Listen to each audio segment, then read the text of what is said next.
toys. Of course he does.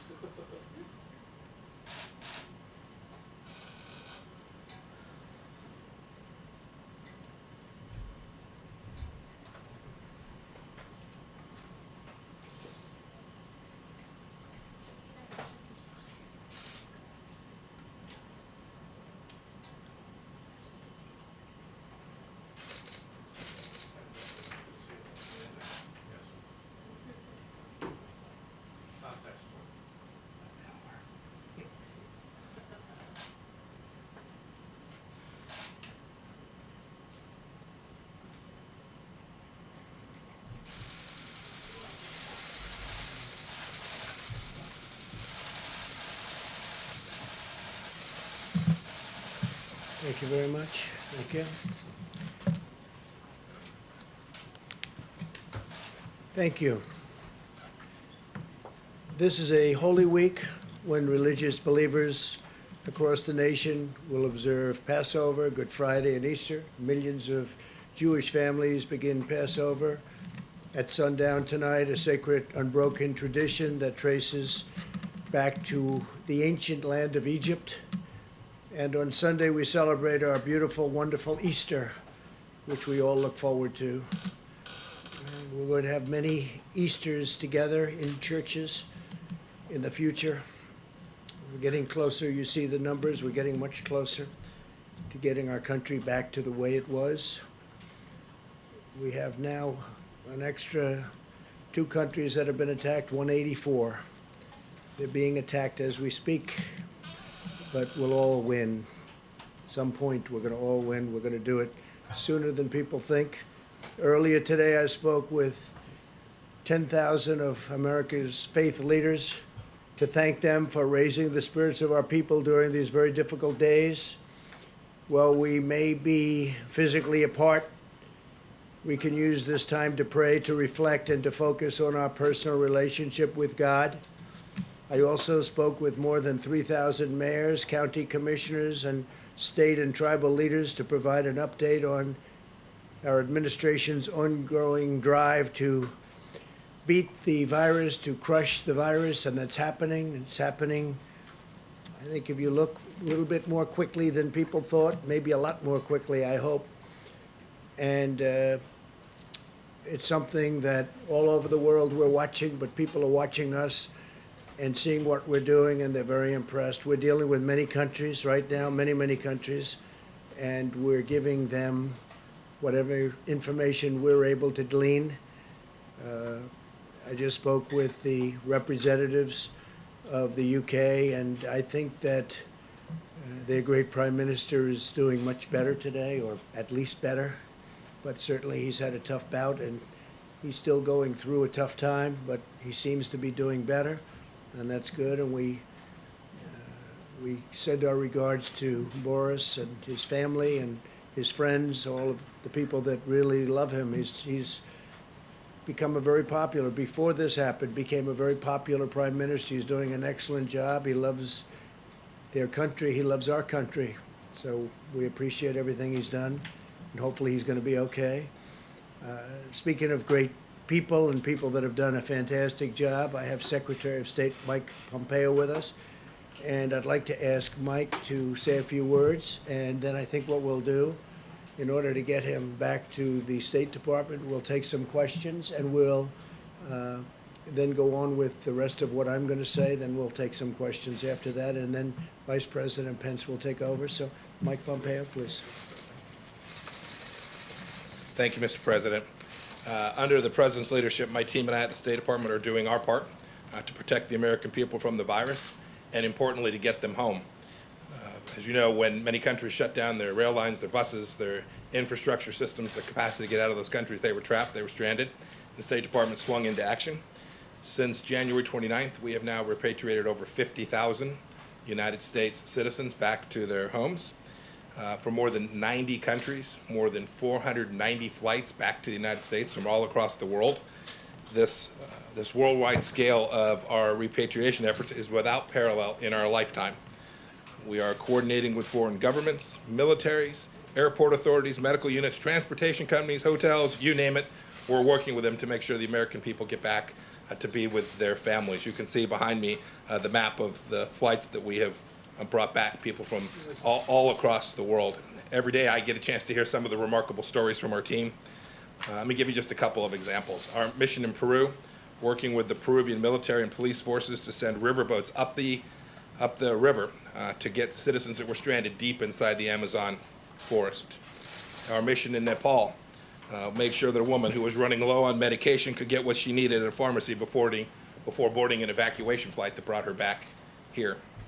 In Honduras, after the government imposed very strict 24/7 curfew and closed airports, our embassy sprang into action for stranded Americans, thousands of them. A 3-year-old boy told one of our consular officers just before he boarded the flight, "Thank you for helping me get back home to my dad." Pretty neat. We've received similar messages from lots of people. They're proud to know that their country will not leave them stranded and we're going to get them back home. One woman wrote, quote, "I was in tears when I received the email approving our flight back to the United States. God bless the United States of America." And another said, "I felt like I had allies there that actually treated me like a person or a family member, not just a number." The Repatriation Task Force, State Department, our consular officers have done great work. I want to thank our partners in the Department of Defense who have helped with some of these flights back home, and other government agencies, our sisters and brothers across the United States government and this administration that have helped get these people back.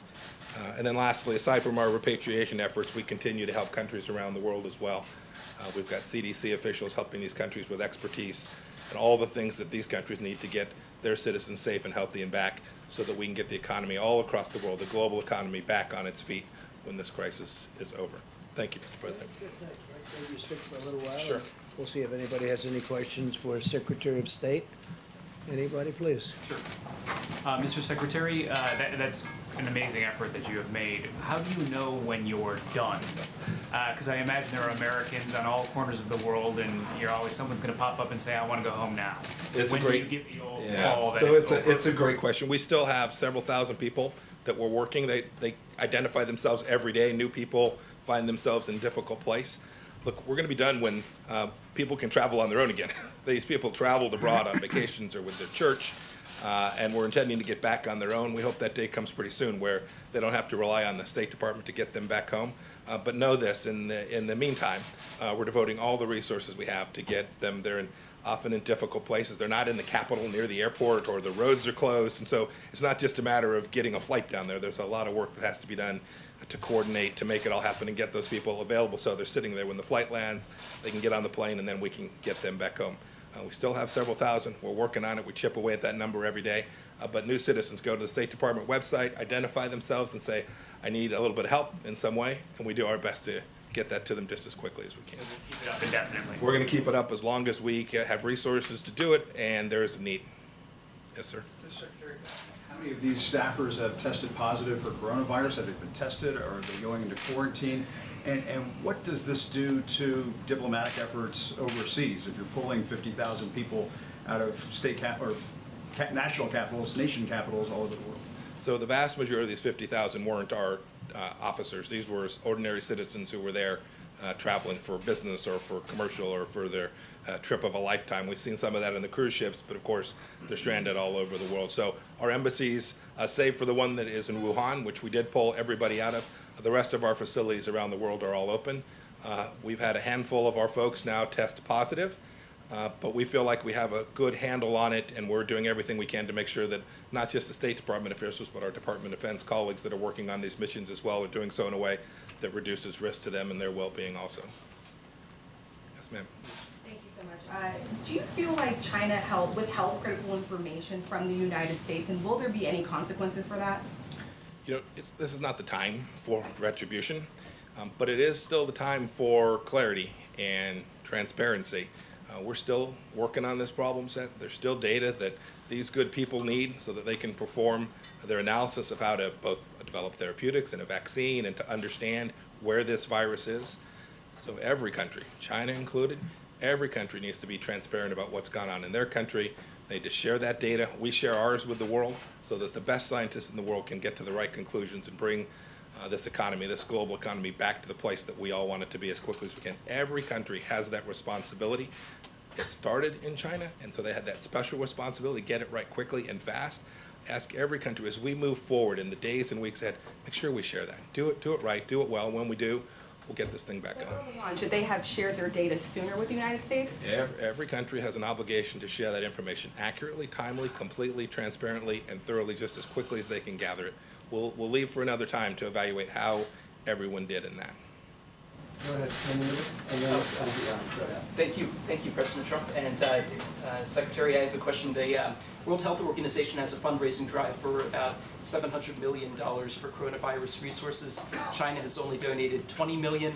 The United States actually has donated less. So do you feel that China should be giving more to this World Health Organization effort? And could you comment on the U.S. donation? You want to say something, Mr. President? You can just say we help. At this point, we're reevaluating our funding with respect to the World Health Organization.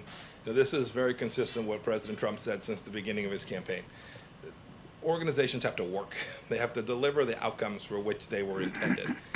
And we need to make sure that not only the World Health Organization, but every international organization, that we take taxpayer money and give it to them for the benefit of America. We need to make sure it's delivering on those taxpayer dollars. The World Health Organization is no different in that respect.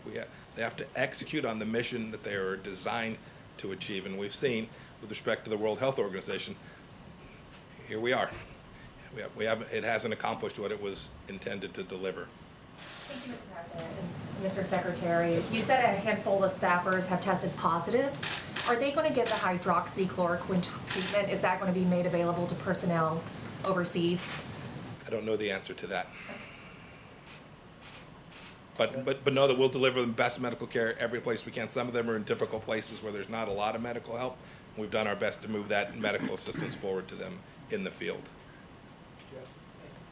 Mr. Secretary, right here, can you give us an update on the numbers you're seeing about coronavirus cases in Iran, and whether or not you have any updates on the United States helping them with that? So with respect to our assistance to Iran, we've offered from the first day we knew that the virus had struck the people of Iran, we offered humanitarian assistance. I regret that they chose not to take that. I've heard people talking about sanctions. The world should know there are no sanctions that prevent humanitarian assistance, medical supplies, pharmaceuticals from going to Iran.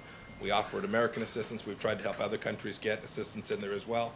Had some ability to do that. I don't have any better data than what you've seen publicly that I could share with you with respect to the extent of the virus inside of Iran. Thank you, Mr. Secretary. Are you allowing exports of medical supplies at this time, or what's the status of that? So you've seen, we're making sure that we have what we need for the American people, whether that's gloves. I'll let the Vice President talk to numbers on that. But at this point, what we are doing in terms of assistance is providing what most of these countries need to learn how to do surveillance themselves, to learn how to conduct tests themselves, to learn the things that can reduce the peak in their countries. Those are the kind of things. And we've been doing this, you should know. The United States has been incredibly generous. We have CDC officials like no other country in the world out helping these nations build out their healthcare, global epidemic healthcare infrastructure. It's good people like that you see sitting to my right that have been working on this all their life, all around the world, putting these countries in a place where they're better prepared for a virus like this one. Have any U.S. diplomats or U.S. officials contracted the virus as they've tried to rescue U.S. citizens abroad? Not that I'm aware of. Not that I'm aware of, but there's no doubt. I remember when we sent our team to get our officials and about 800 American citizens, non-government citizens that were living in Wuhan. I remember when we sent one of our first repatriation flights in there. We were very careful. We sent trained professionals in, but they were going into a very, very difficult, very fraught place. We were blessed. They all got back with no one having contracted the virus on that trip. I'm not aware of any of our officials that have had the virus attack them while they were performing their functions, trying to get people back. And we have a number of State Department officials who have COVID-19 now and are working their way through. In fact, we've had 3 fatalities of local employees, not U.S. direct hires, but local people who were working for the State Department and embassies around the world. We've had 3 fatalities so far. So there have been some calls on the World Health Organization for a leadership change there. I was wondering what your thoughts are on that. Senator Martha McSally, for example, has called for Dr. Tedros to resign. I don't want to look. This is not the time to be doing that kind of change, there'll be a lot of time to look back and see how the World Health Organization performed. In the meantime, what our task is to preserve and protect the American taxpayers, to make sure that our resources don't go to places that aren't going to deliver on behalf of the American people in the world, and President Trump and I are determined to do that. Okay, Follow-up? let's save it. Can we save it? Just a quick follow-up, sir, if I may, on Yes, China. he's a busy man. You said that China has a responsibility to get correct figures. How would you broadly characterize cooperation with China right now?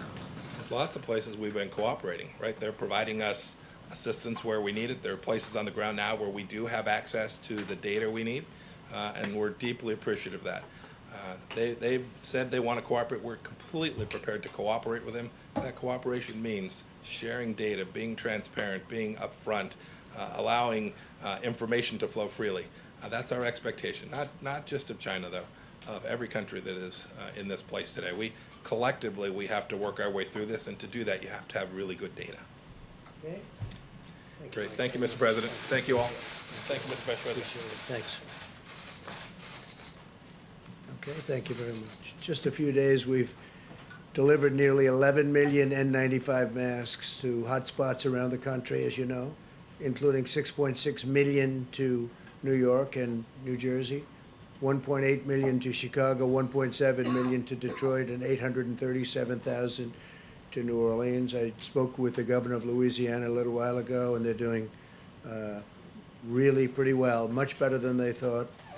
They'll be using fewer beds. As you know, we built a hospital. We're about set to complete another hospital, and there's even a possibility they won't need it. That's what we discussed. To date, we've shipped out more than 8,000 ventilators, and we have almost 10,000 sitting there ready to go should we need them, and an additional 2,200 newly manufactured ventilators come online on Monday. We're going to be sending them to various locations just in case they need them. My administration's working with Philips to double their production of ventilators by May and ultimately quadruple production by later this year, high-quality ventilators. We're eliminating bureaucratic barriers to pave the way for Philips' major investments in American manufacturing sites and sales. This will help to ensure that our country can permanently produce enough ventilators in the future that we can do them by ourselves. We're going to have a big stockpile when we're finished, and we expect to be sending quite a few to other countries to help them after we're finished. And even now, a couple of countries are really, really in dire need, and it looks like our projections were right on ventilators. And some states that were thinking they would need thousands of more than they thought are now already taken care of, which we're very happy about. In addition, beginning in May, we'll be receiving almost 300 million new face masks. We're going to have masks of about 300 million. They'll be starting to be delivered in May and during the month of June. So we're ordering a big stockpile, and we're thinking about doing an extra 200 million should we need them, or for the stockpile. So we'll be in a position to have something incredible. So that'll be a total of 500 million masks. And today, 750,000 new protective gowns landed in Dallas, Texas, as a result of a partnership led by the federal government, DuPont and FedEx. And that's been a great partnership. That's worked very well. So we have 750,000 new protective gowns, and these are at a high level, very high quality. As American industry steps up to help, so are America's doctors and scientists. 10 drugs are now in clinical trials, and my administration is taking unprecedented actions to make new therapies and treatments available without delay. The doctors, the lab technicians, the companies, I spoke to them yesterday, I spoke again today. They're coming up with things that are, I hope, in the very near future are going to be very, very special, very important. Our national stockpile is now equipped with nearly 30 million hydroxychloroquine pills. So we're up to about 30 million. We're distributing them by the millions. You read about State Representative Karen Whitsett, who I very much appreciate her going public, but she was, I think, very, very much helped by this pill. She saw what I was saying on television.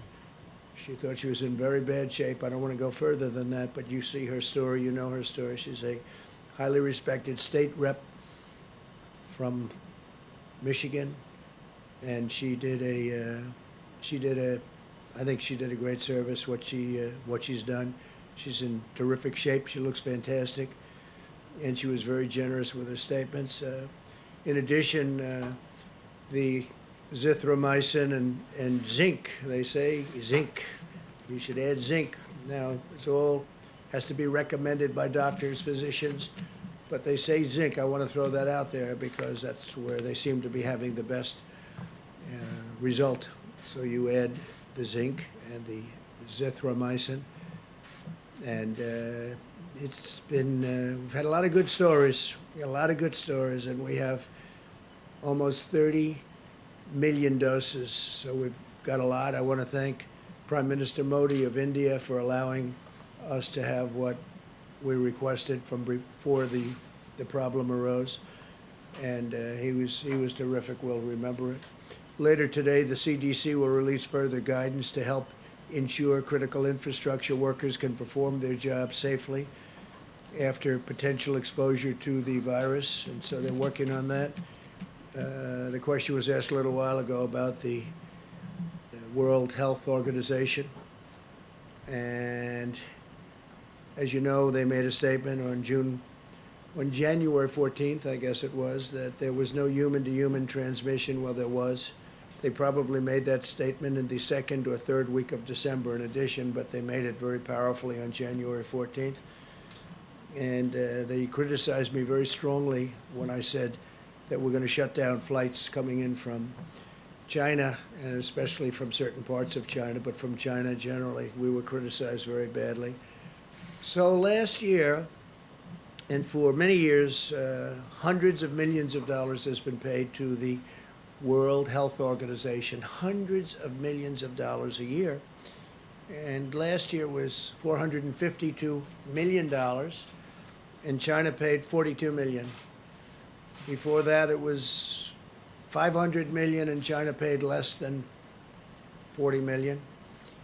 And before that, it was similar numbers in the 400s, 300s, and sometimes even in the 500s of millions of dollars. And China would do proportionally just a small fraction of that number. And I think they have to get their priorities right, and their priorities are that everybody has to be treated properly, every country. And it doesn't seem that way, does it? It doesn't seem that way. So we're going to do study, investigation, and we're going to make a determination as to what we're doing. In the meantime, we're holding back. We want to say very unfair. So the United States, $452 million compared to $42 million. That's to the World Health Organization. That's not good. That's not good. Not fair. Not fair at all. And other countries, as you know, also gave very substantially less than the United States. And the World WHO, World Health, got it wrong. I mean, they got it very wrong. In many ways, they were wrong. They also minimized the threat very strongly, and not good. I want to take this opportunity to express the thanks of an extremely grateful nation to the Americans who go to work every day, especially in these critical industries in the midst of the pandemic, to care for and protect and feed American people, including medical personnel, law enforcement, first responders, food suppliers, sanitation workers.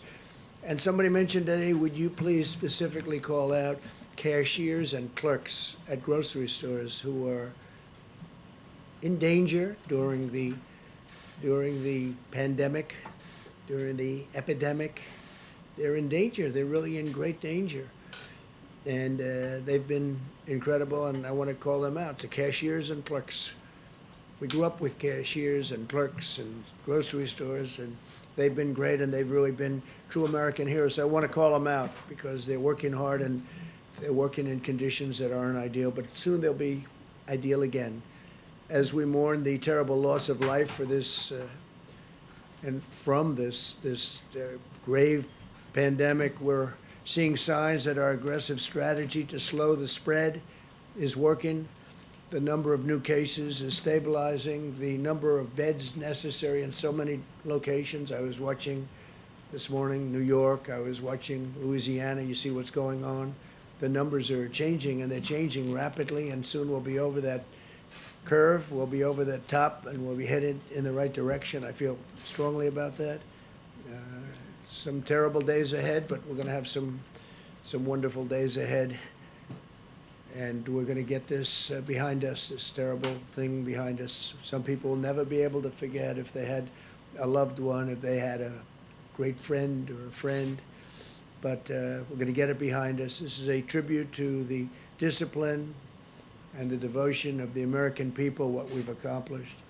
If every American continues to strictly adhere to social distancing guidelines, we can defeat the invisible enemy and save countless lives, and we can do it much more quickly. We're hopefully heading toward a final stretch, the light at the end of the tunnel, as I was saying. As we continue to wage all-out medical war to defeat the virus, we're also fighting an economic war to ensure we can quickly turn to full financial strength. We have to get our country back. We have to get going. Everybody wants to get going. Yesterday, I asked Congress to provide an additional $250 billion to expand the incredibly successful Paycheck Protection Program. You've seen what's gone on there. It's incredible, actually, which is allowing our small businesses to keep employees on the payroll and get ready for the opening. Like a second opening. To protect millions of American jobs, I'm asking Congress to pass additional funding for this program this week as soon as possible. And I think we have pretty good understanding with the Democrats. Hopefully it's going to be bipartisan. We do not have time for the partisan games, and we don't want that, the obstruction or totally unrelated agendas. We want to do this for the small businesses and the workers. And we can do a phase 4, and a phase 4 will be later. This will be an expansion of what we've already done because it's so successful. The $350 billion will be expanded by hopefully $250. And if you look at the kind of loans, thousands, tens of thousands of loans to small businesses, it's a great thing to see. It's turned out to be more successful and more productive than anybody would have thought. But Democrats and Republicans are coming together to get that job done. That's a very important job. In recent days and days ahead, will restore America's health and economic might, but also dimensions of our national strength will be brought together, I think we have a chance to be stronger than ever before. We've learned a lot. And we have tremendous stimulus now, and we're going for more. Hopefully we'll be doing an infrastructure bill so we can rebuild our roads and highways and bridges and tunnels and all of the things that we should be doing for our country. We're going to rebuild our country, not other countries where they don't even appreciate it. As our citizens persevere through this present challenge, we're renewing American unity, and we're replenishing American will, and we are witnessing new American valor each and every day. We see it every day. The daring and determination of our people in this crisis reminds us that no matter how hard it gets, no matter what obstacles we must overcome, Americans will keep on fighting to victory, and we will secure the glorious future that our citizens so richly deserve, especially after going through this nightmare, this evil beast. So we're getting very close, and hopefully it's on the other side, and it will end soon, and I think it will, and I just think that the people of this country are fantastic. So we'll take a few questions, and then Vice President will take over. Please, go ahead, please. Thank you so much, Mr. President. ABC is reporting that your intelligence committee was warning about the virus as early as November and produced a detailed report about the outbreak in China. When did you first learn about the intelligence, and could you have acted on it then? Well, I learned when I learned about the gravity of it was sometime just prior to closing the country to China. And when we closed up the flights coming in from China and various other elements, and then, as you know, we closed up to Europe. So I don't know exactly, but I'd like to see the information. Yeah, please. President, a lot of Americans want to see businesses reopen, to get back to so do work. I, more than anybody. So what specifically has to happen for you to feel that it's safe to reopen the country, and what is your plan to do that? Well, I think we can say that we have to be on that downside of that slope and heading to a very strong direction that this thing is gone. Now, we could do it in phases. We can go to some areas, which you know, some areas are much less affected than others. But it would be nice to be able to open with a big bang and open up our country, or certainly most of our country, and I think we're going to do that soon. You look at what's happening. I would say we're ahead of schedule. Now, you hate to say it too loudly because all of a sudden things don't happen. But I think we will be sooner rather than later.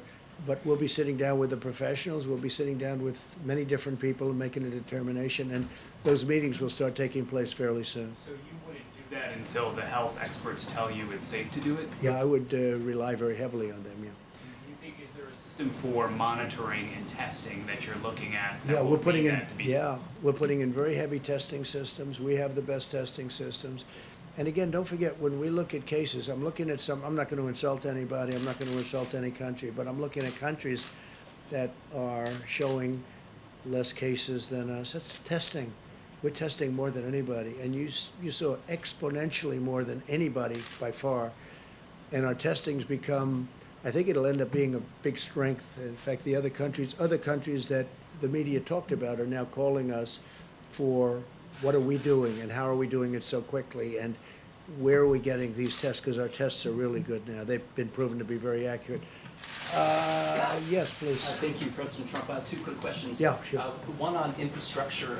Members of your administration and members of Congress have pointed out that the top paid federal employee, it's not the president, it's the head of the Tennessee Valley Authority, and he made $8 million last year. And It's ridiculous. I agree. It's ridiculous. I think it's the highest paid government. Long before I got here, you said Tennessee Valley Authority, right?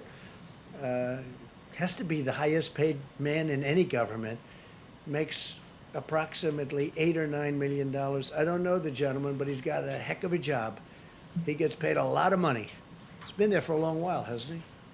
This one actually is new. It came in April, but the previous Well, one that's a separate, yeah, that's separate. But I'm talking about we just have some new people going on the board, I know. But as you know, that's a quasi-public agency. And whoever the head of the agency is, that person makes a lot of money. If I could ask my second question. Which is an amazing thing, right? And when we want them to do something, they're not there for us. That's not good. That's not good. The second They've been there for a question, long time. That's been a story for a long time. and I assume that you would support reducing that salary as part of the infrastructure bill. Yeah, we're reducing it by a lot. Thank you. And, my other question That'll be is, the greatest job in the history of government, almost. Certainly if you're into money. Tennessee Valley Authority, that's right. Go ahead. I've been waiting for somebody to ask me about that. It's been bothering me for a long time, too. Go ahead. One of the biggest rating hits of the coronavirus, aside from these briefings, has been a show on Netflix called Tiger King. Yeah. And the man who's the star of this is a former zoo owner who's serving a 22-year prison sentence. He's asking you for a pardon, saying he was unfairly convicted. Your son yesterday jokingly said that he was going to advocate for it, and I was wondering if you've seen the show and if you have any thoughts on pardoning Joe Exotic. Which son? It must be Don. It was. I had a feeling it was Don. Is that what he said? I don't know. I know nothing about it. He has 22 years for what? What did he do? He allegedly hired someone to murder an animal rights activist, but he said that he didn't do that, and he was. You think he didn't do it? Are you on his side? Well, Are you recommending a pardon? No, I'm not advocating anything. As a reporter, you're not allowed to do that. You'd be criticized by these. Would you recommend a pardon? I'm not weighing in on Tiger I King. don't think you would. I don't think you would. Go ahead. You have a question? I do like Joe Exotic. I'll take a look. Is that Joe Exotic? That's Joe Exotic. Let me get back to Go ahead. the coronavirus if I can, Mr. President. Yeah. Last week, your top experts were saying that we should expect 100,000 to 240,000 deaths in this country. You've been talking about how it looks like maybe things are plateauing. Are these numbers now being revised downward? I know you don't want people to stop social distancing and that sort of thing, but what can you tell us about the numbers? Are they being revised? My impression, Jim, is those were the numbers that were set, and they were set as an expectation from quite a while ago. I think we're just doing much better than those numbers. If either of you would like to talk about that, it's a fair question. You want to come up, Deborah? I know Dr. Redfield said something about it, too. Yeah, so I think many of you have done the analysis of the same models that we utilized. And if you do the models of the models, you end up with that range. At the same time, we carefully looked at Italy and Spain, and we are doing much better in many cases than several other countries. And we're trying to understand that. We believe that our healthcare delivery system in the United States is quite extraordinary. I know many of you are watching the Act Now model and the IHME model and they have consistently decreased the mortality from over almost 90,000 or 86,000 down to 81,000 and now down to 61,000. That is modeled on what America is doing. That's what's happening. And I think what has been so remarkable, I think, to those of us who have been in the science fields for so long is how important behavioral change is, and how amazing Americans are in adapting to and following through on these behavioral changes. And that's what's changing the rate of new cases, and that's what will change the mortality going forward, because now we're into the time period of full mitigation that should be reflected within the coming weeks of decreasing mortality. I mean, that's what we really hope to see. We are impressed by the American people, and I think models are models. I've always worked on validating. I spent my life validating models all over the world, and that's why we do surveys and surveillance, and we make sure that what we think is right is right. I think this will change how people look at respiratory diseases, because it will change what is possible when the globe, and particularly the American people, do this level of mitigation. And I think, as I talked about yesterday, we are still in awe, really, of the American people's strength in this and following through. If I could just ask Mr. President. Yeah, I'm going to do that. I'm going to ask Bob to come up just for a second. Director, I think that's it. They have done, everybody has done, everybody a great job. So those were original projections, and we don't want to say anything about beating it yet, but I think we will have a very good chance to beat them very substantially. Bob, please. Thank you, Mr. President. I just want to add to what Ambassador Burke said. I mean, this is a consequence of the commitment of the American people. You know, a lot of us have always had challenges changing behavior, whether if it's exercising regularly or different habits with smoking, when it affects us. What's been remarkable to watch here is how the American public has changed their behavior when it protects the vulnerable. I think that's really what I'm so proud to see. Mr. President, just a follow-up on something from yesterday and a quick just yes or no question. Yesterday you said you had not seen Peter Navarro's memo on the coronavirus back in January, February 23rd. Were you ever briefed on those memos? Did you ever discuss those memos with anybody? I don't remember that. I've now seen the memo. I saw it. It was, Peter sends a lot of memos. I didn't see the memo. As you know, World Health was saying that was not correct because at the time they called it wrong. But I didn't see the memo, but I acted as quickly as people were shocked that I acted so quickly, and everybody thought I was wrong because I did act so quickly, as you know, with respect to closing the borders, with respect not only to China, but with Europe. I closed the borders, and I think that was very important. But no, I didn't see the memo at the time, but I have seen it since. Yeah, please.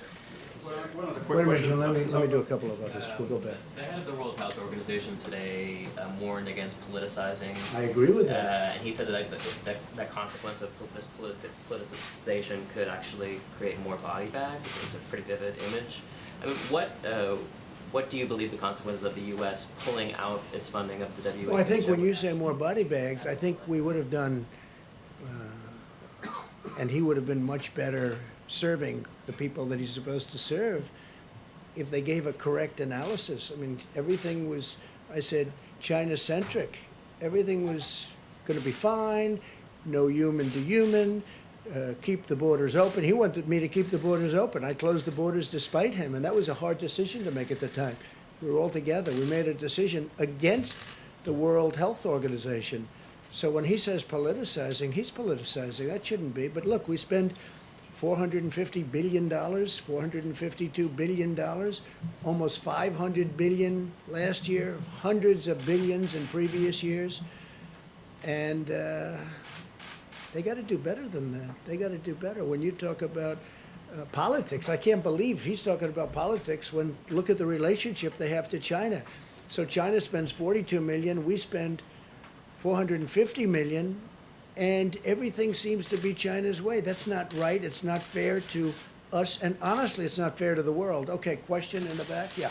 Thank you, Mr. President. There's breaking news today and a couple of reports from a couple different outlets that Jared Kushner's team is seeking to create a national coronavirus database, a tracking system for patients who've been diagnosed. Now, his spokesperson said that that's not true. Yeah, it's not. I have never heard about it.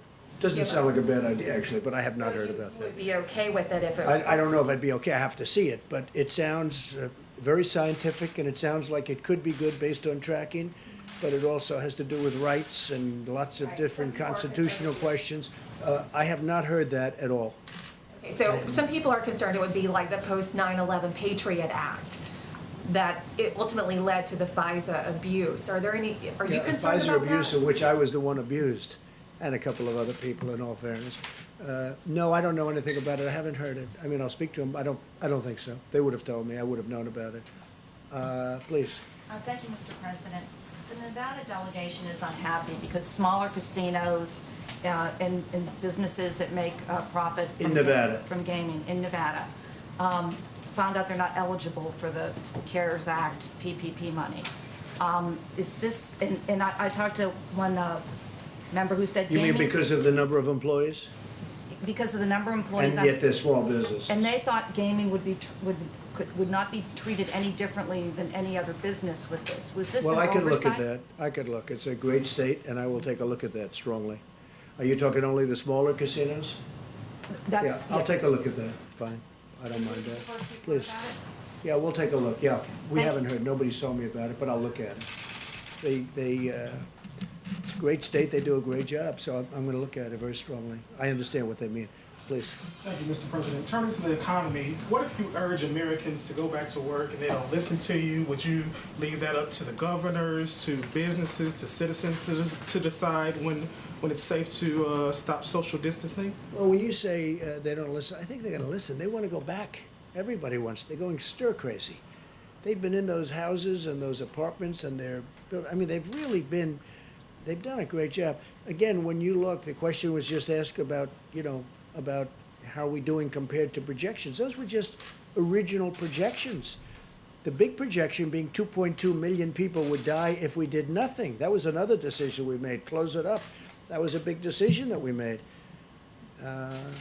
Two very smart people walked into my office and they said, listen, these are your alternatives. And that was a projection of, I guess, 1.5 to 2.2 million people would die if we didn't close it up. It's a lot of people.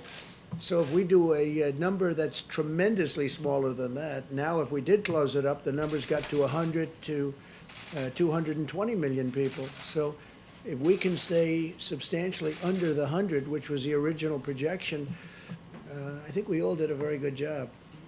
Even though it's a lot of people. Say it? Do you think we'll be on track for that by May 1st? Well, right now, we're doing well in terms of the numbers. I can't tell you in terms of the date. We don't want to go down, and then we can start going up if we're not careful. So we have to be careful. As far as distancing, social distancing, and other things, certainly for a while, at some point that's going away. We'll be able to sit next to each other and like we have all our lives. This is a very unique thing. This has not happened anything like this of this magnitude since 1917, 1918. The great pandemic. That was something. But people want to sit next to each other at restaurants. They want to sit next to each other like normal at a football game, baseball game, basketball game, hockey game. No, we want to go back to life. Now, the first period of time, maybe we'll go a little bit slower, and maybe we'll be talking about distancing. But at some point, we expect to be back like it was before. And hopefully, it'll never happen. Hopefully, it will. If it does happen, it's going to be in 100 years from now. The last one, 1917.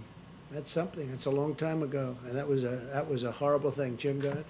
Yeah, Yeah, I wanted to get back to something you were saying yesterday about people going to Wisconsin and voting in the middle of this pandemic, I mean, really putting their lives on the line. And you said, well, if they do that, vote by mail, perhaps we'll have voter fraud in this country. I just wanted to ask you, voters in 5 states, Utah, Colorado, Hawaii, Washington, and Oregon, all vote by mail. Can you or the White House staff or your campaign provide any evidence to back up your claim that mail-in voting is rife with fraud, like the example you gave of people working in rooms filling out false ballots? You've been talking about voter fraud since the beginning of this administration. Very fair. And where's the evidence of it? I think there's a lot of evidence, but we'll provide you with some, okay? And there's evidence that's being compiled, just like it's being compiled in the state of California, where they settled with Judicial Watch, saying that 1 million people should not have been voting. And you saw that? Did you, wait, excuse me. Well, I'm just telling you. I'm telling you, in California, in the great state of California, they settled, and we could have gone a lot further. Judicial Watch settled where they agreed that 1 million people should not have voted, where they were 115 years old and lots of things, and people were voting in their place. What I see, and you know, every one of those states that you mentioned is a state that happens to be won by the Democrats. And if you have a position like me, where it's registered, you're here, and we're voting someplace where I'm not. I haven't left the White House in, I guess, months, other than to, you know, ask a ship to, you know, wave it goodbye to New York, which, by the way, is now going, as you know, being used for the purpose that we're talking about, which a lot of people wanted. Wait a minute. Voting doesn't work out well for the Republicans. Well, so it hasn't. Isn't your concern it really certainly just political? hasn't. But if you're a senior citizen and if you're somebody that needs it, I'm all for it. But they have to be very careful, because you know the things with bundling and all of the things that are happening with votes by mail, where thousands of votes are gathered.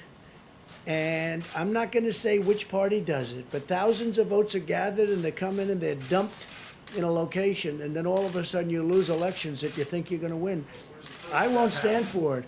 Well, we're going to find out about the proof, because you're going to see what's going on. And I'm not going to stand for it. Our voting system, first of all, we should have voter ID. When you vote, you should have voter ID. And if you send something in, you should be sure, as a state and as a country, you should be sure that that vote is meaningful and it's not just made fraudulently, because there's a lot of fraudulent voting going on in this country. This country should have voter ID. Okay, let's do another one. Go, please. Mr. President, currently the only way that we can track these millions of doses of hydroxychloroquine that are being distributed across the country is through the eHealth data system. How systematically is your task force watching the system? Well, I think it's very systematic, yeah. We're distributing the hydroxy all through the country. It's being distributed in large amounts. We have it coming in now. We were up to 29 million doses, then we went to 30 million doses. But we have it coming in all throughout the country, and much of it's being distributed. In fact, it'll start going down what we have in our stockpile. And again, it's had, you know, I hope it works. Again, I'm not a doctor, as you possibly have found out. I'm not a doctor, but I'm a person with common sense. And we've had some very good results over the course, including a woman who just reported it 2 days ago. Yes. Through the eHealth data system, are they? I think no. We're looking to provide it in many different ways. In many ways, in certain instances, we've been asked. In the case of Michigan, we've been asked who the governor of Michigan would like to. I think she's become a big fan of it as a medication, as something that's going to help with this horrible virus. And we're delivering it to the governments of various states when they ask. So certain states are asking, certain governments are asking, and we're delivering it directly to the government. Yeah, please, go ahead. Thank you very much, Mr. President. We know many people around the world are paying close attention to this press conference. So on behalf of Where are you from? Media, Where are you from? I'm from Taiwan. Good. Yes. On behalf of Foreign Media Group, I'd like to ask you 2 questions. First question is that the French President Macron called Iranian President Rouhani and said that Europe has started to ship the medical goods to Iran. Will you consider medical goods? Yes. That doesn't bother me. Yeah, so were you If thinking? they're sending medical goods to Iran, it doesn't bother me. No. Okay? Yeah, so the other question is that the world also paying attention to the US election. So we are also, we know that Bernie Sanders has dropped out I today. did see that today. Yeah. Well, he didn't really drop out. He didn't really. What about his delegates? I mean, he said he's going to keep his delegates, and which is sort of interesting. He's going to keep his delegates, and he'd like to get more. Now, is he dropping out or not? That's not dropping out. When you keep your delegates, and then you want more delegates before you get to the convention, that's a weird deal going on there. I don't know what's happening. So and I don't know why President Obama hasn't supported Joe Biden a long time ago. There's something he feels is wrong. Why isn't he'll come out? I'm sure he's got to come out at some point, because he certainly doesn't want to see me for 4 more years. We're not. We think a little bit differently. You know what? I'll tell you. It does amaze me that President Obama hasn't supported Sleepy Joe. It just hasn't happened. When's it going to happen? When is it going to happen? Why isn't it? He knows something that you don't know. That I think I know, but you don't know. So it'll be interesting. But with Bernie, I saw his standard fare today. I watched. And I hope that a lot of Bernie Sanders people, just like they did last time, we got a tremendous percentage of Bernie people. And I think they voted for me largely because of trade, because Bernie and I agree on trade. We agree that the United States has been ripped off by virtually every country they do business with. The difference is I've done a lot about it, and I'm doing more about it.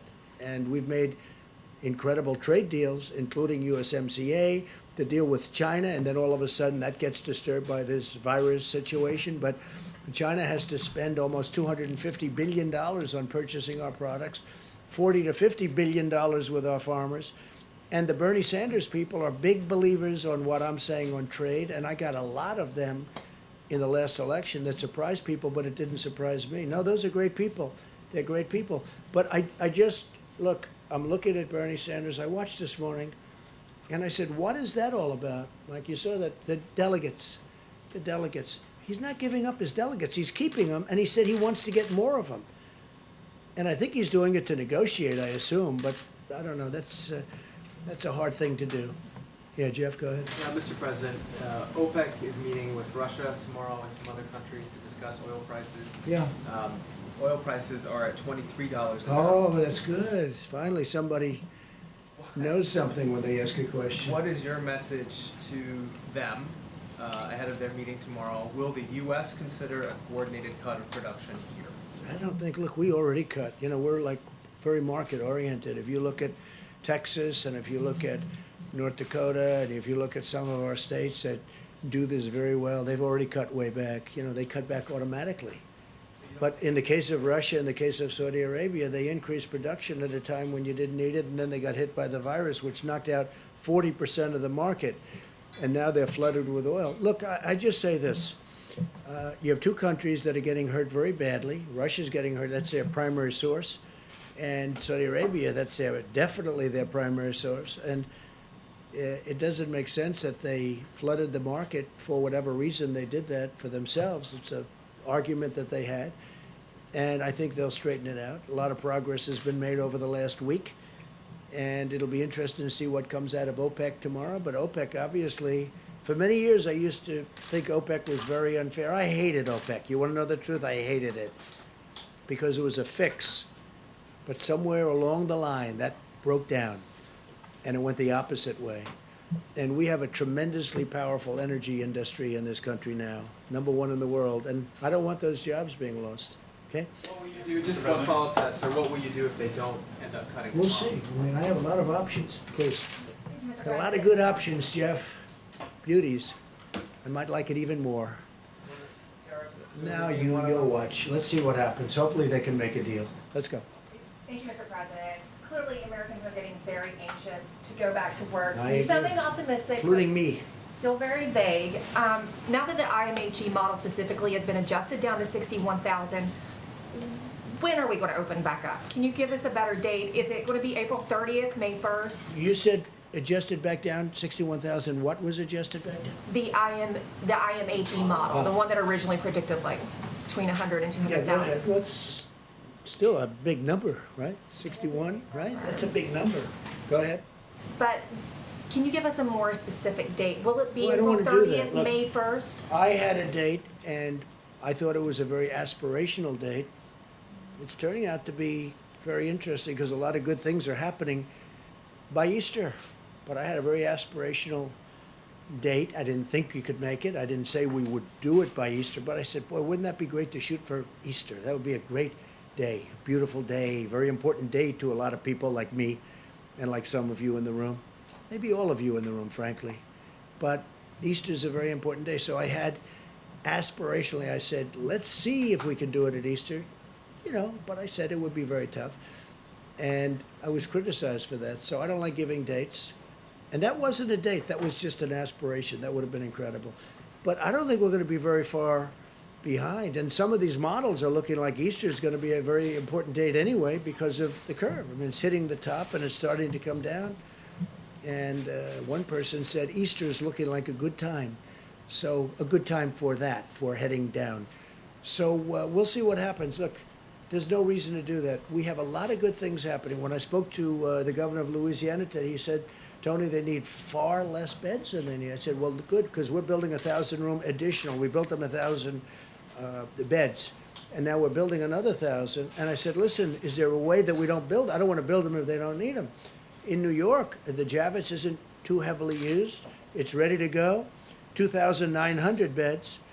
Plus, we now have the ship set for COVID if they want to use it, and we're using it for Governor Murphy in New Jersey. So we'll see what happens. But you know, the numbers are coming way down. The ventilators, we're all set. We have a lot to go if we want, but I'm not getting calls where they need ventilators anymore. So we were right on those ventilators. I'd love to have additional ventilators for some of the countries that are our allies and our friends. And even if they're not our allies and our friends, you're saving human lives. But I'd love to see if we had some, I mean, we're making a lot of ventilators right now. We have and they take a while to make, and they're very expensive, and they're very complex to make. But I'd love to be able to help other countries once we're taken care of. But I just sent 100 ventilators to Colorado, and that was great. A senator there who's a terrific senator, Cory Gardner, and he called me last night. He said, could you get 100 ventilators for Colorado? And we just sent them out, and they'll be there very shortly. So, but it looks like we're in great shape from the bed standpoint. It looks like we're in great shape from the ventilator standpoint. And you just heard I ordered 500 million masks, 500 N95s and others, and surgical. But we ordered 500 million masks, 300 and 200, and they're going to be here very shortly. So we're really in great shape. And we started off with an empty cupboard. So I'm going to leave the Vice President and his group to handle it, and I will see you probably tomorrow. Okay? Thank you. Thank you very much. Thank you. Do you have any investments in hydroxychloroquine? No, I don't. Okay. No, thank you. Good question.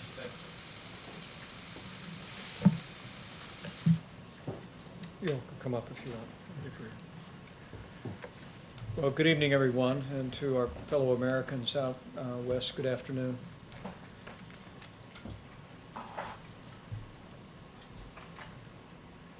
We find ourselves in the midst of a very tough week for Americans in areas most impacted by the coronavirus. The New York City area, New Jersey, Louisiana. Continue to focus resources and attention on those areas, and I know that the hearts and prayers of the American people are with all of those communities. But in the wake of more than 1.9 million tests, we see more than 400,000 Americans have tested positive for the coronavirus, and sadly, we've lost more than 14,000. We grieve, but as the good book says, we do not grieve like those who have no hope. In this very special week, I know that the faith of millions of Americans is a comfort to them. The President and I spoke to more than 10,000 faith leaders, and we were able to express to them our gratitude for the way that they're strengthening the communities that they serve. But we also find hope in the numbers that Dr. Birx will continue to reflect on today. For as Dr. Fauci explained yesterday and in the days before, the losses, as grievous as they are, that we are seeing today are a reflection of people that contracted the coronavirus in many cases before strong mitigation steps were taken, before the guidelines for America fully took hold. The cases, however, and the new cases and the hospitalizations are in fact a reflection of the results of what the American people are doing. And I want to echo the President's and Dr. Birx's statements today about the extraordinary work the American people are doing, because we continue to see a great progress, low and steady numbers in the states of California and Washington. And in the New York metropolitan area, New Jersey, New Orleans metro area, Detroit, Chicago, and Boston, we continue to see evidence of stabilization that should be an encouragement to every American. An encouragement that we may be reaching the point where the impact of the coronavirus is beginning to level off. But it also should be an encouragement to every American to keep doing what we are all doing. Heed the guidance of your state and local authorities, and for every American, continue to put the White House coronavirus guidelines for America into effect. An area of particular concern we were briefed on this morning is the city of Philadelphia. I spoke today to Governor Tom Wolf, and as we begin to see early trend lines in Philadelphia, I assured him that we were going to continue to flow resources and support to that community, but our message to the people of the Philadelphia area is now more than ever practice the social distancing so that Philadelphia and to some extent even Pittsburgh do not have to endure what other communities before them have had to endure. Also today, at the President's direction, we hosted a conference call with every Republican member of the House of Representatives and every Democrat member of the House of Representatives. And we express our appreciation to Speaker Nancy Pelosi and Leader Kevin McCarthy for convening these forums. We brought together key members of our task force team. The Secretary of the Treasury discussed the progress that we've made on paycheck protection. He reported to members of Congress that so far we're working with more than 3,600 lenders across the country, and we've dispersed more than $98 billion in forgivable loans. Now, these are loans that if small businesses accept this money and use it to keep people on their payroll over the next 2 months, they'll be completely forgiven. The Treasury tonight will be issuing a new FAQ, Frequently Asked Questions document, that will also make it clear that lenders may use their own closing documents for completing loan applications. And that information is available at treasury.gov and sba.gov as well. Dr. Birx and Dr. Fauci briefed the members of Congress today on the latest data. They'll both reflect on that in a moment. We also had Admiral John Polovchek talk about our control tower system and the extraordinary flow of supplies to critical areas across the country. We also briefed on the disbursement of resources to local hospitals with Seema Verma and gave them an update on what the Secretary of State spoke about today. It's remarkable to think more than 50,000 Americans brought back home through nearly 500 flights. And we thank the members of Congress who have worked with the State Department to identify family members and groups that found themselves stranded overseas, and we were grateful for that. In addition to our interaction with members of Congress today, we spoke with the president of the Henry Ford Hospital, Bob Riney. It is the Henry Ford Hospital that is conducting a clinical trial for hydrochloroquine. He expressed great enthusiasm for the work that they had done. They had a rather overwhelming response. to the initial trial, which is beginning this week with 3,000 people taking the hydrochloroquine or a placebo so they can match it. But what the president of the Henry Ford Hospital told me is they'd like to expand the test. I put him in touch with Steve Hahn and the FDA, and we'll be adding several more clinical trial paths to look at impacts on particular demographic groups, including seniors and minority populations, and more on that in just a moment. In the category of supplies and support, the President, as of today, has signed 52 major disaster declarations. Vermont was the latest approved, and states have stood up some 27,000 National Guard that are aiding in coronavirus response.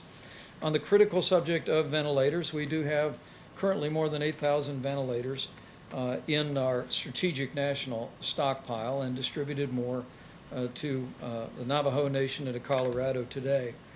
But also today we received the good news that the first delivery of newly manufactured ventilators from General Electric and Hamilton arrived at the strategic national stockpile, and as the President said, we'll be adding newly manufactured ventilators to our resources to be available as the coronavirus epidemic reaches critical communities around the country. On the subject of the air bridge, 4 flights scheduled to arrive today, primarily focused on gloves for our incredible healthcare workers.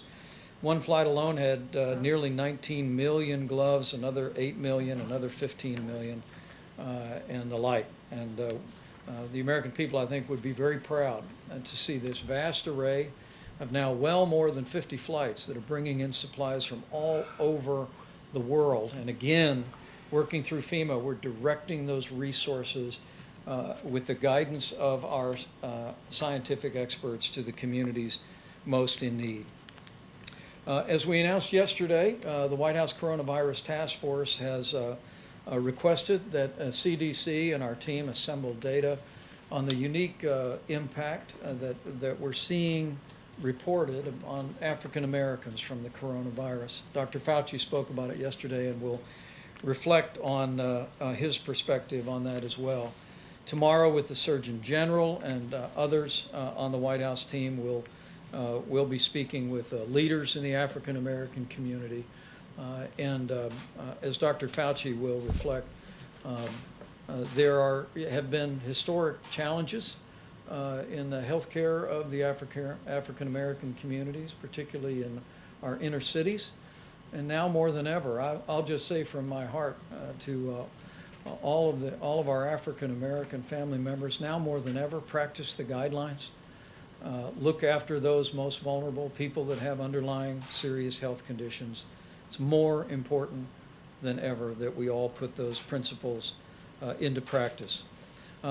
Finally today, I'm going to have, after we hear from Dr. Fauci and Dr. Birx, I'm going to ask Dr. Redfield to step up, because today the CDC will be publishing new guidance on essential critical workers who have been exposed to COVID-19 but don't have any symptoms, don't have a temperature, and don't have any reason to believe that they have the coronavirus. At the present moment, the guidance is that if you have been in proximity to someone who did test positive for the coronavirus, that the guidance of CDC is that even with essential critical workers in industries from healthcare to food supply, that we ask people to stay home for 14 days.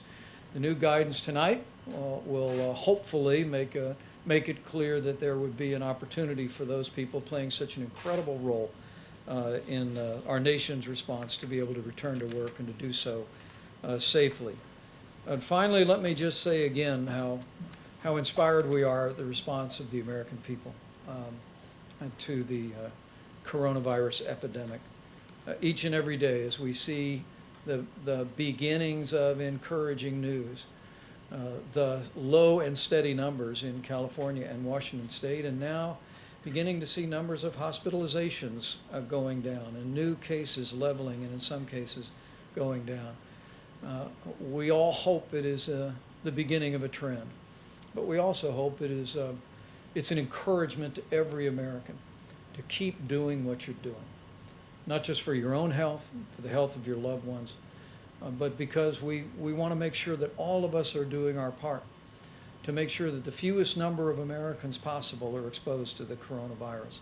Given the fact that this, I remind you, is 3 times more contagious than the flu, each of us has a role to play in slowing the spread. That's what the 30 days to slow the spread is all about.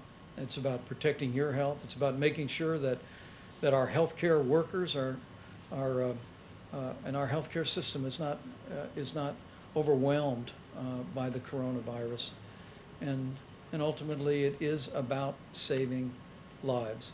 We talk about the numbers, and I'm going to ask Dr. Birx to come up and reflect on them, but I think all of us know this is one American at a time. It's one heartbreak at a time. Having lost loved ones in my life, just like everyone here and everyone looking on, we want to work every day to make that number of losses the lowest possible. And it will take all of us to do it and to keep doing exactly what we're doing through today. Dr. Birx. Thank you, Mr. Vice President. I just want to start where the Vice President left off. I come out of the services, Army. We always talk about honoring the fallen, and I think for every American, what we can do now to honor the fallen that have fallen and given their deaths to this horrible disease, to the healthcare workers that are in the front lines trying to save every single one, to honor them, and to honor our elders and the individuals that we know are at the greatest risk for bad outcomes. We all need to continue to do our work. Yes, the number of cases have stabilizing or is stabilizing, but I do want to go through those numbers with you because we talk about these as micro epidemics in metro areas and in rural areas. So in the New York metro area, which includes obviously northern New Jersey, Connecticut, and Rhode Island, there are still 11,000 new cases per day, and their positivity rate on their testing is still in the 40% plus range. So there's still a significant amount of disease there, and everyone needs to continue to follow the guidelines. New Orleans metro area, 800 new cases per day, but a seropositivity rate on their testing of 28%. Detroit metro area, 1,400 cases per day, 26% positivity. Chicago, 1,200 cases per day, and 18%. Boston, 18% positivity, 1,100 cases per day. Denver has fallen to 180 cases per day, but still has 15% seropositivity in their testing. California and Washington have stayed stable at about Seattle, 350 cases per day. The LA metro area, 800 cases per day. But their test positive rates are remaining in the 9% range. And so this really gives us some idea of what it takes. They have been continuously mitigating.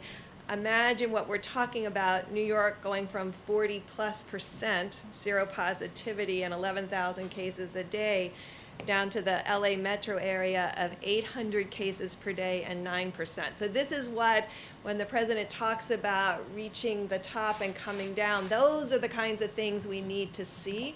And the only way we will see them is if every American continues to follow the guidance. Now in the Philadelphia metro area where I come from, it's 1,400 cases per day. This, of course, includes Camden, the counties around the Philadelphia metro, and Wilmington. And in the Baltimore and the Washington, D.C. area, 15% seropositivity and 500 cases per day and 200 cases per day in Baltimore. This is how we're looking at it, county by county, metro by metro, rural region by rural region, to make sure we don't miss anything. And we're triangulating testing data with the attack rates, with the hospitalization, with the number of cases, and really creating a mosaic of who needs what when to ensure that every American is served well. I had a great call today with a group of pediatricians, the head of the American Academy of Pediatrics, and with the American College of Obstetrics and Gynecology. Behind the scenes and working every day are the pediatricians fielding those phone calls from every concerned mother, and of course grandmothers like myself, and protecting our children every day to ensure that they have access to the medical care that they need while this is happening. And to every pregnant woman out there, I was very reassured hearing from the American College of Obstetrics and Gynecology. They have put amazing things in place to protect every pregnant woman. They have been social distancing in their offices. They have increased all of the disinfecting. They have lengthened the time between clients. To every pregnant woman, don't miss your appointments. If your OB thinks you need to be there, you should go. And please know that on the labor and delivery wards, they are doing everything to protect you and their babies. They are committed to you. They are absolutely committed to you having a good experience. Make sure if your physician believes you should be in the hospital for your delivery, make sure you're following their guidance.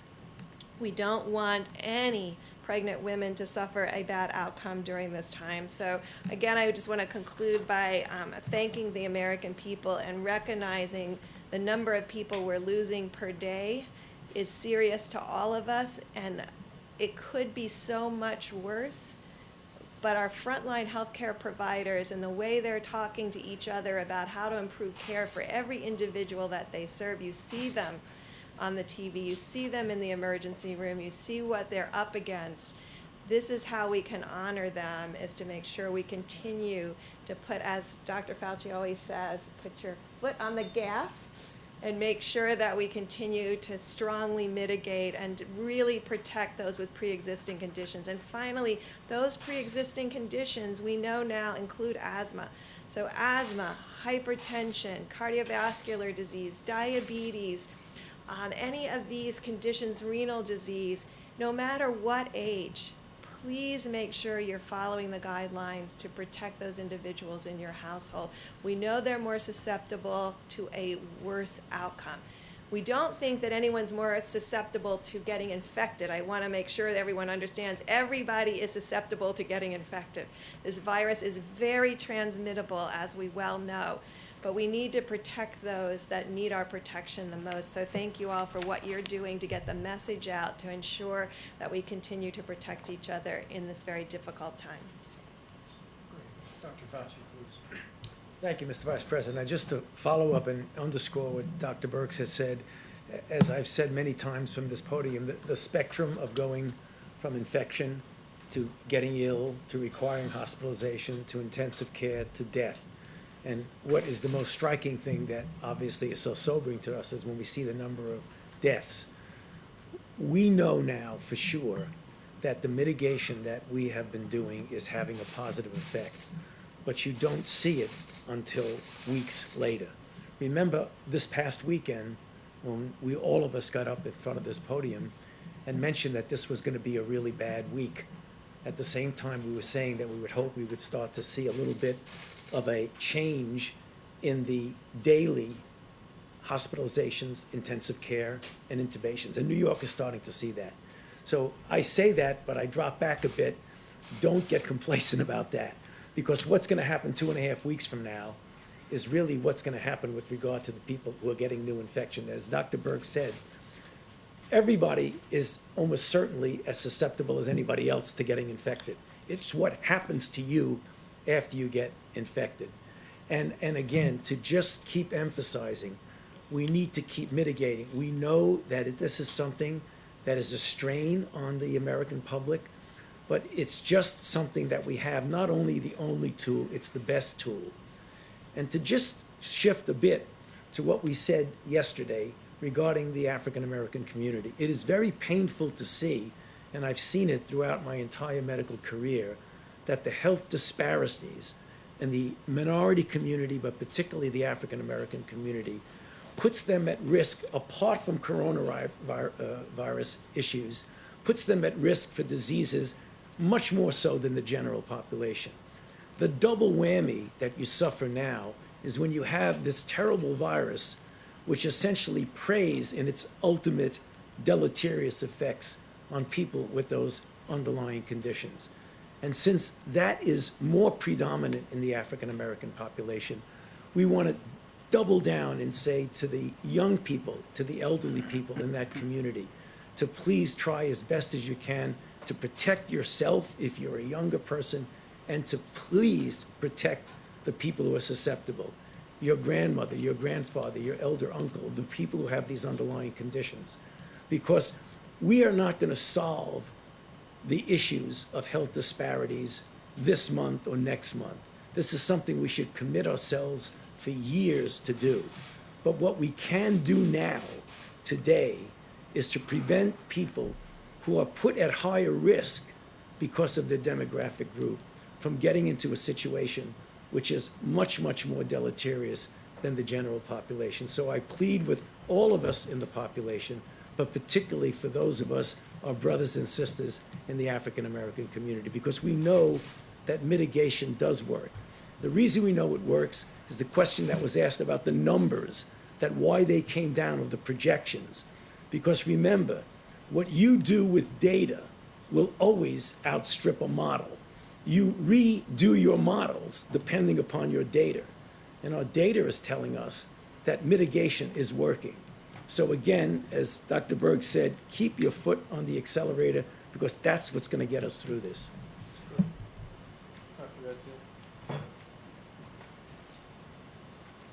Thank you, Mr. Vice President. I just wanted to follow up. One of the most important things we can do is keep our critical workforce working. And I think you heard it said that we have many different critical workforce industries in this country. Obviously first responders, healthcare workers, but as you heard, it's also individuals who help maintain our food supply, et cetera.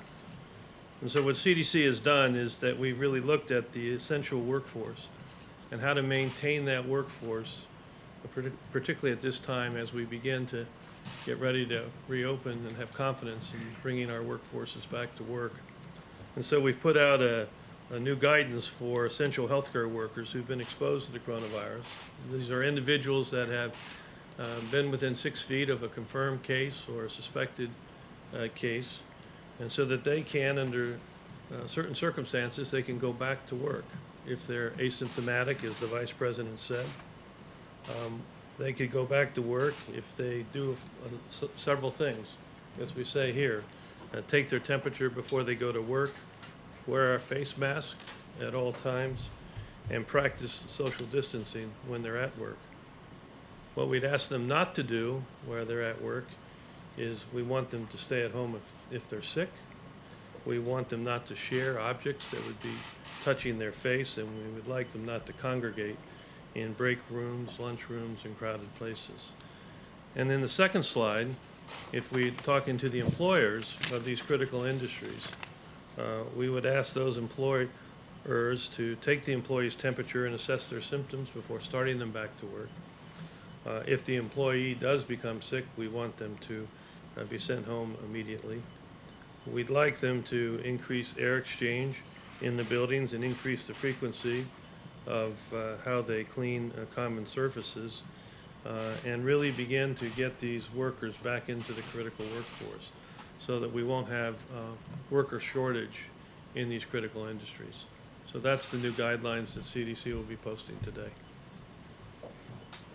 And those will be available at cdc.gov. And thank you, Dr. Redfield. And we'll have questions for anyone on the panel, please. Just a couple things to clarify. The 500 million masks the president mentioned that are being developed, are those for healthcare workers, or are you planning to actually hand out masks to the American public? I think the focus has been to make sure that our healthcare workers and our healthcare system has the supply. And with regard to what we're gathering from literally around the world, and from manufacturers in the United States, is first being deployed to states and to hospital systems. But I must tell you that whether it be the Haynes Company or other companies, we're seeing manufacturers in America that are recognizing the growing demand for masks by the American people, and are spinning up production literally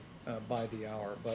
But our focus, our continuing focus, is on making sure that healthcare workers have the personal protective equipment to do their jobs safely and provide the level of care that every one of us would want. Thank you, Mr. Vice President.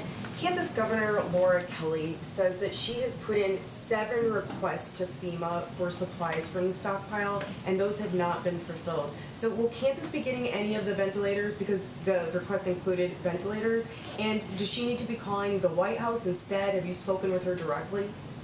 I've not spoken to the governor directly, but I'll reach out this evening, certainly. In our conference call with governors this week, we spoke to them about the approach that we are taking. You know, traditionally, governors are accustomed to when a hurricane strikes the Gulf Coast, when wildfires strike out west, when flooding or tornadoes hit in places like Indiana. You're accustomed to have a declaration of emergency approved, and then resources flow from FEMA.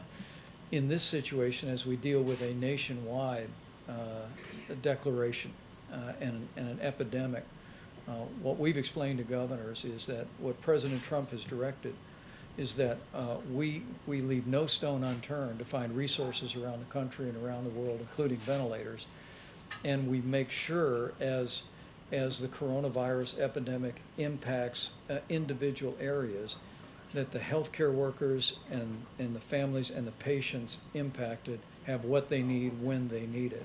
And what I would say to the people of Kansas is that we're looking at their numbers every day, just as in the case of every state in the country, and we're going to work our hearts out to make sure that as the coronavirus cases emerge, and we hope that through the great work that Kansas has done on social distancing and mitigation, the people of Kansas have done a remarkable job, that we may well be to a place where their existing resources and capacities are present.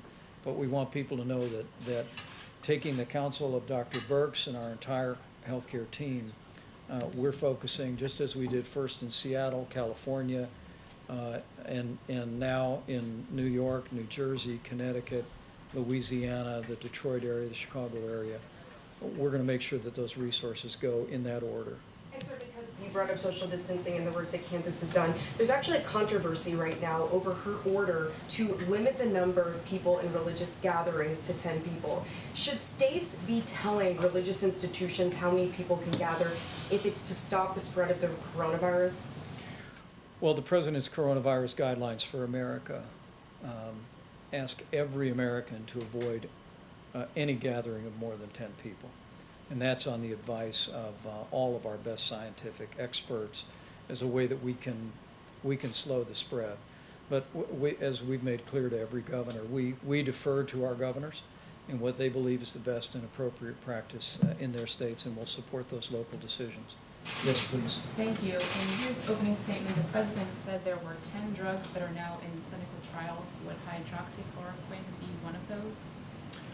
Well, I can speak to that, and then I'll invite Dr. Birx, Dr. Fauci to come forward. We do have, I believe, we will have roughly 4 separate clinical trials underway studying hydroxychloroquine. But it's important to remember that that, as the President's made the point many times, the FDA has approved what's called off-label use. And so in consulting with your physician, if your physician determines it's appropriate to write a prescription for hydrochloroquine, we're working today to make that available across the country. It's broadly available today as an anti-malaria medication, but we're working around the country and internationally to increase that supply. But we are studying it in at least 4 different clinical trials, and Dr. Fauci can speak to that. So the easiest, thank you for that question. The easiest way to find out is to just go clinicaltrials.gov, and it will tell you everything that's there. There are a number of different clinical trials, some of which are randomized controlled trials, which, as I've said many times from this podium, to me is the optimal way to determine ultimately if something is safe and effective and works. But there are a lot of different ways that that's being looked at. It's being looked at against the placebo. It's being part of a multi-arm trial, comparing it with others. There's a trial that was recently started, actually in prophylaxis among healthcare workers. So there are several of these. In addition to that, there's what was just mentioned now, that any physician in consultation with their patient and back and forth, can make the decision to use the drug on an off-label. So we have two things that are simultaneously going on. We're having actual formal clinical trials and the off-label use. Next, please. I want to turn back to the disproportionate rates of Black deaths when it comes to the coronavirus. Dr. Fauci, you have been talking about this for weeks, that there are underlying health issues. People with underlying health issues are most at risk. But if we knew that Blacks disproportionately have fallen into that category, why wasn't the CDC prepared to gather this data in real time to work to fight this? Well, I'm not sure. Well, we have the director of the CDC here who could answer that question, but let me try to just take it from a different perspective. The health disparities that exist are not anything that started with coronavirus. They were there. So there isn't much you can do about the disparity. The thing you can do is to make an extra special effort to protect people who have the underlying conditions.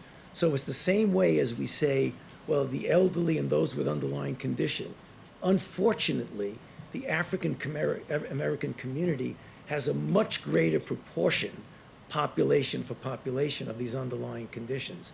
So the best weapon we have right now is what I said in my opening remarks, is to do whatever we can to get them to realize that what we need to do is to protect them from getting infected and to also protect them from inadvertently and innocently bringing the infection to people who have these underlying conditions.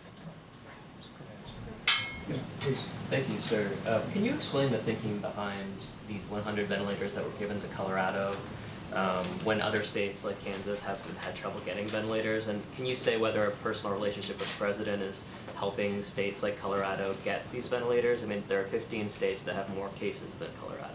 Well, what I can say is that we've been watching Denver very closely, and like many of the other key areas that I touched on, we're beginning to see some encouraging news, but in our interactions with the governor and with local officials and with the senator, we've made an effort not only in Colorado but around the country to be particularly responsive to states where we've seen a growth in cases.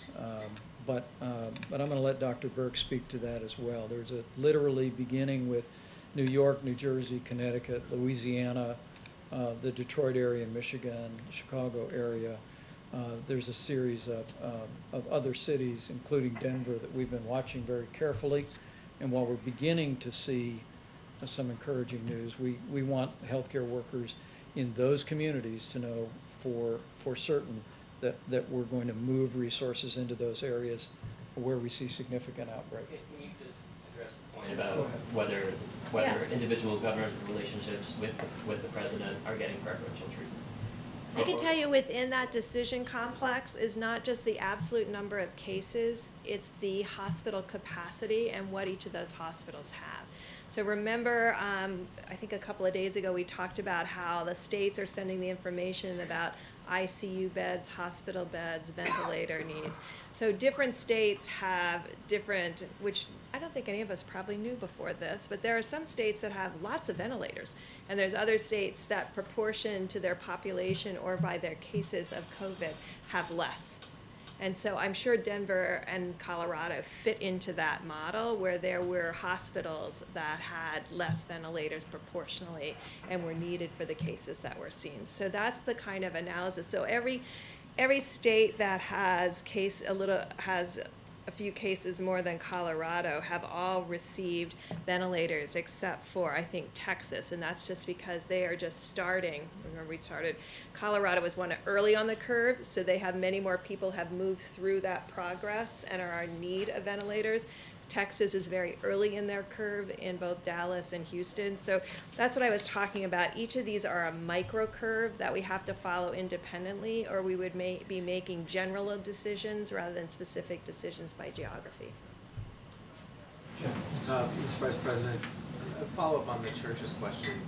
You're obviously a very religious man. Will you be going to church on Sunday? We'll be attending church right in the living room at the Vice President's residence, where we've been attending for the last several weeks. The advantage is we get to go to our home church in Indiana. Is that the same example you'd like to see churches around the country, regardless of what governors are saying, do as well? Well, I think the President's coronavirus guidelines for America are very clear that during this 30 days, we're calling on every American in every state, first to listen to your state and local authorities, but right after that, to avoid gatherings of more than 10 people, avoid unnecessary travel. Use drive-through at restaurant instead of going into the restaurant. We are, as these health experts have told you, seeing real evidence that we're slowing the spread, that these mitigation efforts are having a strong impact. And tonight, as many people, even at this hour on the East Coast, are beginning to sit down to a Seder dinner.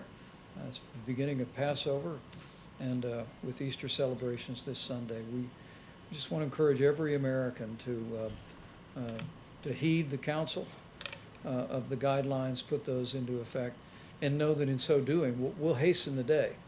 We'll hasten the day that we put the coronavirus in the past and we reopen our country. Mr. Vice President, can I ask a question of Dr. Birx or Dr. Fauci? Of course. As you are both probably aware, there's a lot of misinformation and conspiracy theories out there about the coronavirus.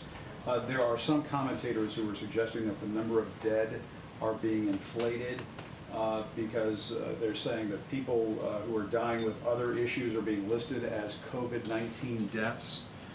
Perhaps you've seen some of this commentary. You may be too busy to see it, but it is out there. What do you say to those folks who are making the claim without really any evidence that these deaths are being padded, that the number of COVID-19 deaths are being padded? For example, somebody who might die from a number of factors but had coronavirus are being listed as coronavirus deaths, and because of that, the number is being inflated.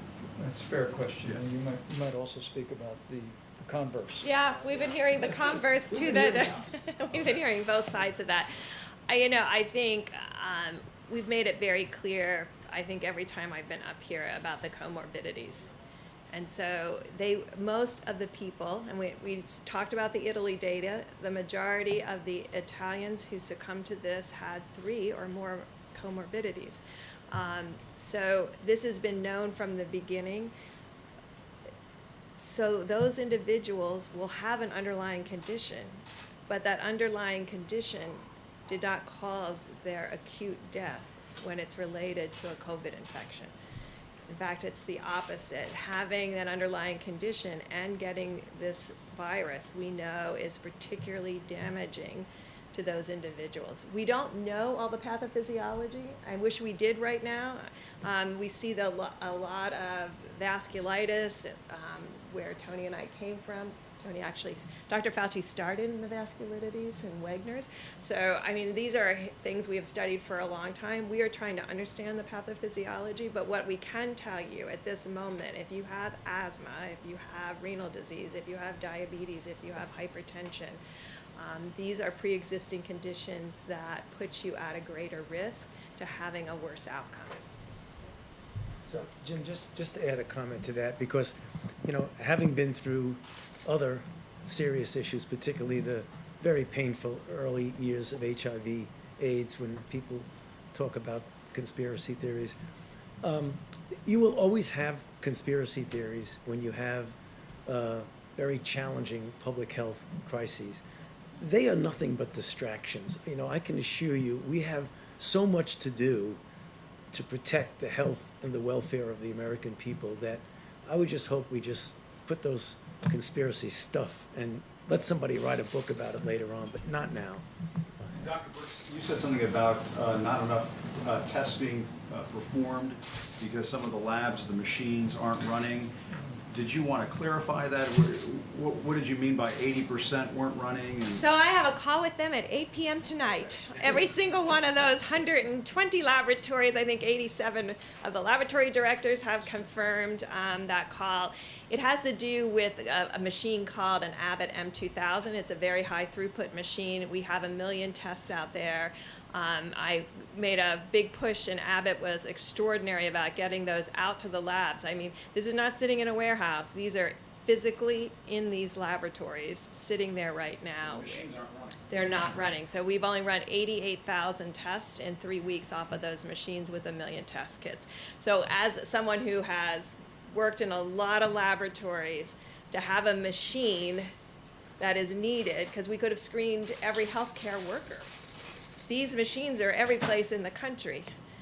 So they could have screened in these last 3 weeks 100% of the healthcare workers across the country that needed these tests to be done, and they're high throughput. So I have a call with them at 8 o'clock to really talk about. Can you tell that to happen? Can an order be given? Well, I asked the Vice President to give me a chance to talk to my colleagues first, but we have a call with the CEOs of those hospitals tomorrow. Thank you. That's a really important question, and it underscores the fact that Dr. Birx pointed out, that with this new test, Abbott Laboratories, FEMA's been busy distributing to states around the country. We purchased 1,200 of these machines to be able to do these tests, but there's 18,000 all across America. And so let me just renew our call to all the hospital administrators and lab operators around America to go and identify those Abbott Laboratories machines, and know that while we've already tested more than 1.9 million Americans, our short-term objective is to test as many Americans as possible as we see the coronavirus epidemic emerge in areas around the country. We want to surge those resources. We want states that haven't seen a significant outbreak to have access to that 15-minute test. And ultimately, as we go forward, I think President Trump said today, nobody wants to open the country up more than him, and I can attest to that. But we're going to open it up when we can do so responsibly, putting the health of America first, and to reopen America and to stay open America. We're working around the clock to continually expand the kind of testing that will allow us to do what these experts call surveillance, so that in every state in the country, once we put this chapter of coronavirus behind us, we hope and trust sooner rather than later that when next fall comes, that we will have a vast array so that CDC can do what it does so well. And that is, when a particular disease emerges, CDC surges personnel, does contact tracing, isolates that individual. So we're just really calling on all of our partners in the laboratories and in hospitals around the country to identify those Abbott Laboratory machines and help us continue to scale up and expand testing. But to every American, let me again just say thank you. Thank you for what you're doing. We are in the midst of a week of heartache, and I want to assure every American who has suffered loss that we're with you. We're praying for you and your families, and we'll continue to work our hearts out to make sure these incredible healthcare workers, who are inspiring every single one of us all across the country every day, have the resources and the support and the equipment to do their job safely, to provide the level of care that any American family would want for their loved one, and to be able to go home safely to their families. And the key to all of that, the key for the next 22 days is 30 days to slow the spread. And I just encourage every American, if you haven't done so recently, go to coronavirus.gov, print off your own copy, pick up the phone and call a friend and just tell them that you heard from the experts, you heard from the president and our team, that we're beginning to see glimmers of hope. Extraordinary progress in California and Washington is a tribute to the people of those states and the leadership of those states. But the beginning of stabilization and perhaps even leveling in New York and New Jersey, Louisiana, and Detroit is a testament to the people of those communities, to the leadership of those states. But understand that every one of us has a role to play to protect the most vulnerable among us and to save lives by putting the guidelines into practice, just like you've been doing every day since they were first announced. So thank you all, and we'll see you tomorrow.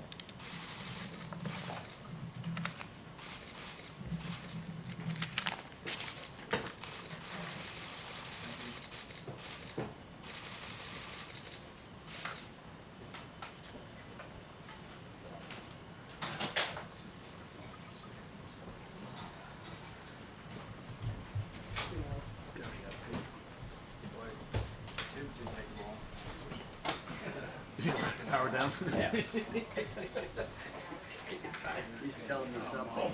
I like Joe and Sonic. I did say I like Joe and Sonic. Fortunately, Twitter didn't pick up